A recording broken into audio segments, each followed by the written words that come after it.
Hello everyone, welcome back to my channel. And आज हम हमारी third theory that is emotional simplicity theory को discuss करने वाले हैं। हाँ, ये वो थ्योरी है जहाँ पे मोस्टली वुमेन अपने इमोशंस और अपने पार्टनर के इमोशंस को लेके बहुत कंफ्यूज हो जाती हैं। एंड देन उन्हें लगता है कि यार मेरा पार्टनर मेरे इमोशंस के वैल्यू नहीं कर रहा है, मेरे पार्टनर को मेरे इमोशंस से मतलब ही नहीं है, वो कोल्ड हो जाता है।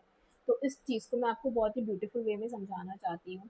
सी होता क्या है कि मेन को हमेशा से बचपन से कहीं ना कहीं ये बताया ही जाता है कि आपको अपने इमोशंस इतने ओपनली नहीं दिखाने होते हैं। You have to be simple, you have to kept it simple. तो इस वजह से वो बहुत सप्रेस हो जाते हैं अपने ही अंदर अंदर, वो उनके पैटर्न्स क्रिएट हो जाते हैं। तो instead of discussing every point, वो सोल्यूशंस देने में बिलीव करते हैं। फॉर एग्जाम्पल क्या होता है कि सपोज अगर आपने अपनी कोई प्रॉब्लम बताई अपने मेल पार्टनर को, तो आप चाहते हैं कि वो उसको बहुत प्यार से आपको पैम्पर करे या आपको sympathy they. But in return होता क्या है कि वो इमिजिएटली आपको सोल्यूशन ऑफर करता है कि यार ये चीज़ है तो हम इस चीज़ को ऐसे कर लेते हैं। इट डजेंट मीन कि उसको आपके इमोशंस की केयर नहीं है। बिकॉज उस क्योंकि वही एक पर्टिकुलर पॉइंट होता है जहाँ पे एक फीमेल को लगता है कि यार इसने तो बहुत स्ट्रेट फॉरवर्ड से आंसर दे दिया, इतनी इजीली, इतनी कैजुअली, मतलब कैसे, how can he be so cold in my problems. But ऐसा नहीं होता है, वो आपके इमोशंस इग्नोर नहीं कर रहा है। आप इस चीज़ को समझने की कोशिश करो, बट इट्स जस्ट वो आपको डायरेक्टली सोल्यूशन दे रहा है कि आप उस प्रॉब्लम को ज़्यादा ओवर थिंक नहीं करो, उस प्रॉब्लम को ईजी वे से हैंडल कर सको। तो ये बहुत इंपॉर्टेंट पॉइंट अगर हम हमारे रिलेशनशिप में समझ जाते हैं, तो आई थिंक 50% प्रॉब्लम्स तो हमारे यहीं खत्म हो जाते हैं। बिकॉज फीमेल है कि वो ओवर थिंक करने लग जाती है हर छोटे छोटे पॉइंट पे। बट अगर आपका पार्टनर आपकी आपको लव करता है, तो it means he actually cares for you and for your emotions also.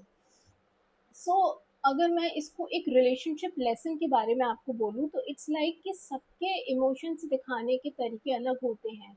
Female के अलग होते हैं, मेल के अलग होते हैं। But the thing is that कि आप अपने पार्टनर को के इमोशंस को किस तरीके से समझ रहे हो। सी अगर आप उससे प्यार करते हो और आपको ट्रस्ट है कि वो भी आपसे प्यार करता है, आपकी केयर करता है, आपकी रिस्पेक्ट करता है, तो मुझे लगता है कि इस पॉइंट को तो किसी भी फीमेल को इतना सोचना ही नहीं चाहिए। Instead you should appreciate that thing कि यार एटलीस्ट ठीक है, he is providing with the solution.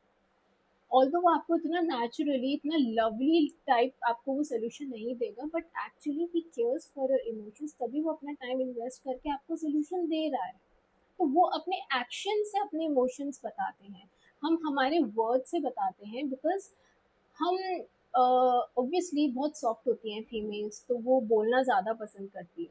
तो बट मैन थोड़े से ऑपोजिट होते हैं, वो अपने वर्ड्स, अपने एक्शन, वर्ड से नहीं सॉरी, वो अपने एक्शन से आपको अपने इमोशंस बताते हैं। अगर आप अपनी कोई भी प्रॉब्लम उनके पास लेकर गए हो और अगर वो उसके लिए कुछ एक्शन कर रहे हैं या वो आपको कुछ बता रहे हैं, तो it means he is actually caring for you. तो गर्ल्स, ये बहुत ही छोटी बात है, बट ये कहीं ना कहीं हमारे रिलेशनशिप के ब्रेक ऑफ में बहुत बड़ा रोल प्ले करती है। और यही बात बनती है कि हमारे गर्ल्स के भी मूड स्विंग्स बहुत हाई होते हैं। तो यही बात होती है कि हम उसको गलत वे में ले जाकर उस चीज़ को हम खराब कर देते हैं। मैं ये नहीं बोल रही कि मूड स्विंग्स होते हैं, आप हो सकता है आप रिएक्ट करो, बट इट्स ओके। रिएक्ट करना बुरी बात नहीं है, आप एक बार रिएक्ट करो, आप अपने पार्टनर से बोलो कि यार मुझे थोड़ा सा आप कोल्ड साउंड कर रहे हो। बट अगर उसके बाद भी वो आपको एक्सप्लेन कर रहा है, आपको समझा रहा है, तो प्लीज़ थोड़ा सा उसको समझने की कोशिश करें। ओके। तो आई होप मेरा ये पॉइंट आपको कहीं ना कहीं क्लियर हुआ होगा और आपको आपके रिलेशनशिप्स में ज़रूर हेल्प करेगा। एंड अपना ध्यान रखिए, do love your self very much. और कल हम मिलते हैं हमारी फोर्थ थ्योरी के साथ, जो कि मेल साइकोलॉजी ही होगी। एंड मैं आपको वापस से रिमाइंडर करती हूँ कि गाइज, अगर आपको वीडियोस अच्छे लग रहे हैं, do subscribe this channel, do like this channel. And आपकी कोई भी क्वेरी हो, आप कमेंट में भी लिख सकते हो, आप मुझे इंस्टाग्राम पे भी आप मेरे को डायरेक्टली डीएम कर सकते हो। मैं हर एक का एक क्वेरी का मैं अभी सबको रिस्पॉन्स करूँगी। एंड अगर आपको फिर भी लगता है कि आप अपने रिलेशनशिप में कहीं भी स्टक हो, आप मुझसे डायरेक्ट कॉन्टैक्ट भी कर सकते हो। आप मैसेज कर दीजिएगा डीएम पे, हमारी टीम आपको रिवर्ट कर देगी और फिर मैं आपसे डायरेक्टली कनेक्ट होकर आपकी प्रॉब्लम सॉल्व करने में मैं आपकी पूरी हेल्प करने की कोशिश करूँगी। एंड मैंने अपना इंस्टाग्राम लिंक मेरे डिस्क्रिप्शन बॉक्स में, मेरे हर वीडियो में मेरा इंस्टाग्राम लिंक रहता है। तो आप इजीली आप प्रोफाइल तक पहुंच सकते हैं, आप मुझे वहाँ डीएम कर सकते हैं। एंड गाइस, अपने रिलेशनशिप्स को बहुत ब्यूटीफुल बनाइए, अपने पार्टनर को समझने की कोशिश कीजिए। लव वही होता है कि बिना बोले अगर आप अपने पार्टनर को समझ जाएं, वो क्या सोचता है, क्या करना चाहता है, उसको क्या अच्छा लगता है, अगर आप छोटी छोटी चीज़ें करना स्टार्ट कर देंगे ना, तो आपका रिलेशनशिप बहुत ही ब्यूटीफुल हो जाएगा।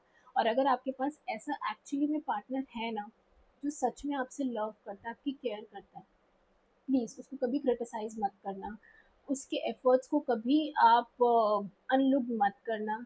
Never hurt anybody. And please अपने रिलेशनशिप को बहुत ही ब्यूटीफुल तरीके से उसको ग्रो करना।